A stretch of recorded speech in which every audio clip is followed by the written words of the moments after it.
Welcome to the News from the Real World podcast. I'm Quinn. And I'm Eleanor. And we are coming to you from Design One. And this week we're starting it off with something kind of carefree. Yeah. Takes you back to childhood. Legos. Talking about Legos. Talking about Legos and creativity. Take it away, Eleanor. Great. Well, this article comes to us from fastcoexist.com. It's by Jessica Lieber. And can playing with Lego make you more creative? This is a student pick this week. Yes. So the article is talking about what a lot of other people have talked about, the creativity crisis in America. Indeed. Didn't actually know it was a thing, but I don't know. here We're it all is. creative people. Yeah. I don't feel that crisis. Yeah, I don't think you'd feel it at CMU, but apparently creativity has been declining since 1990, particularly in elementary school children. And people say that it's because of the emphasis on testing in high schools and Certainly. primary schools, like having the right answer rather than forcing you to be creative and come up with kind of multiple solutions. So what Lego have done is created a school in Denmark where the focus is just on play and hands-on learning, including lots of things with Legos. Lego's by far my favorite childhood toy, actually. Yeah, me too. I had Legos and I had Barbies. Nice. Pretty different, but both good. What I found was when I really wanted a particular toy, I would often fashion it out of Legos before I could afford the toy or it was, bought for me. Yeah. And I always found the Lego version to be superior to the actual thing. Well, that's because you're using your imagination. Completely. Yeah, so I think this sounds really cool, and a lot of the comments on the blog were also agreeing with that. Mike Voltaggio said, "Yes, you can't be taught to innovate. The idea of playing and allowing one's imagination to explore is the only true way to bring out innovation." Couldn't agree more. Yeah, couldn't agree more. Yeah, wonderful. So play with your Legos. Yeah. That's what we think. Mm-hmm. And so does the school in Denmark.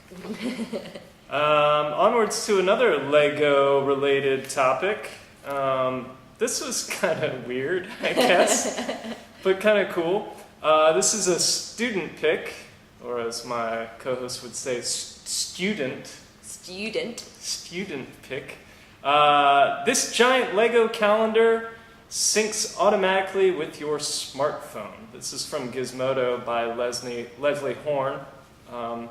And this company, Vitamins Design, has basically made a calendar out of Legos where you have various projects in one column, and then on the other columns you have days of the week, and it's color coordinated, and you just put in blocks of time. Each Lego specifies a block of time to kind of make up the calendar, and then you snap it with your smartphone, and then it's out in the cloud. So yeah. Yeah, I thought it was really cool. It's just a fun way to organize your time. And I can imagine the video is really cute. You should definitely check out the video. And it's your wall calendar is no longer, it's completely obsolete. Yeah. Forget about the Post-it note. Yeah, and it's some really cute designers showing you around their office and talking to you about how they created it. And I think it's perfect for a creative kind of office space. Yeah. Yeah, a lot of the comments on the blog were saying, oh, it wouldn't be so good for somewhere like the School of Drama where it's kind of there's just people running around all the time and not always everyone in the same space. And particularly that if you change it on the physical calendar, it wouldn't change it online. Right. So it sort of only syncs one way, but it seems like it would really only work with a small group of very closely together working people. Yeah, I think there were 5 or 6 in their office or something. Vitamins Design. Yeah. But it was very cute and fun. Yeah. Michael James writes, "The idea of the Lego calendar is really nice because it brings a fun, childlike reminder to a very adult and professional need." So there you go. Love it. Awesome. Go Legos. Yeah. So much It's all Lego. about Legos. Nice. This brings us to an article on project management and what's the best scheduling tool. Yeah, so what's the best personal project management tool? This article comes to us from lifehacker.com. It's by Alan Henry, and it's a student pick this week. And Lifehacker took a poll to see what their readers thought was the best project management tool. Kind of a mix between project management tools and like personal life management.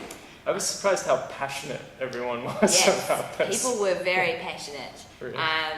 And so the top 5 were Evernote, Asana, Trello, OneNote, and Zendo. And have you ever used any of these, Quinn? I have not. That's why they're stage managers. Yeah. I never use this. What do you use to organize your life? I use my notebook. Yeah, I'm in a An weird email. mix of like my Google Calendar, my notes on my iPhone, and like Yeah, my I do that Moleskine too. diary. My Yeah. iPhone calendar. But I was like, maybe I should use one of these things. Yeah. Though potentially the like time cost of like setting it up and maintaining it outweighs Sure.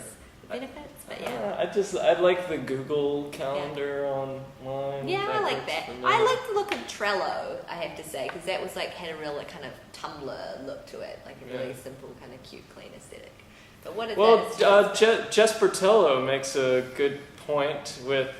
I was surprised to see that the most popular project management software wasn't really a project management software. Evernote isn't exactly a project tracking software, but is more just a fancy note-taking app that gives you a few extra perks.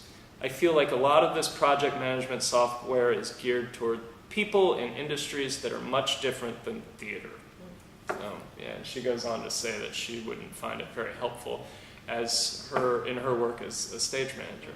So, Interesting. yeah. A little too highfalutin for Jess Bertolo, I suppose. All right, well, that That's closes our out nerd our riff first for the half. day. Yeah. And that closes out our first part of the podcast. See you soon. Bye. Oh. I'm sure they'll be here any minute. Just us? I guess so. Welcome to the News from the Real World podcast.